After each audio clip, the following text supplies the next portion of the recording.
تو علم کبھی فانی نہیں ہے۔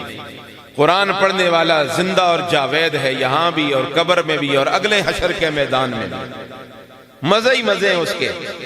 قبر میں جانے کے بعد بھی اس کو یہ اعزاز اور اکرام ملے گا کہ فرشتہ آ کے سوال کرے گا من ربک، تو ایک سرہانے کے پاس سے خوبصورت شکل کھڑی ہو جائے گی، اسے کچھ نہ کہو، اس سے سوال نہ کرو، مجھ سے سوال کرو۔ تو فرشتہ کہے گا تو اپنا تعارف تو کروا، تو ہے کون ہے؟ وہ کہے گا اس کا میں وہ قرآن ہوں جو دنیا میں مجھے پڑھا کرتا تھا، آج اس کی طرف سے میں تیار ہوں جواب دینے کے لیے۔ اس لیے علماء نے لکھا ہے قبر میں 4 چوکیدار ہوں گے، 1 قاف اور 3 صاد۔ قرآن، قاف سے مراد قرآن اور صاد سے مراد صلاۃ، صوم، صدقہ۔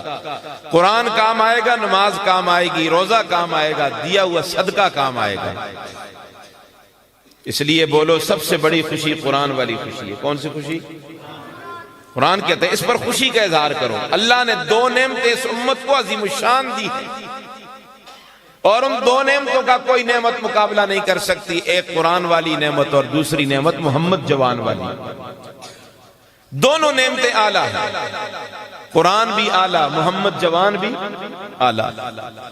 کسی نعمت پر اللہ نے احسان نہیں جتلایا۔ اتنی بڑی بڑی نعمتیں اللہ نے دی، انسان کو اللہ نے یہ وجود دیا، کائنات کا ذرہ ذرہ اللہ نے میرے لیے اور آپ کے تابع کر دیا ہے کہ نہیں؟ اس طرح کائنات کی ہر چیز میری اور تیری غلامی میں لگی ہوئی ہے۔ یہ کس کا کرم ہے؟ بولو نا، سارے بولو ذرا، یہ کس کا کرم ہے؟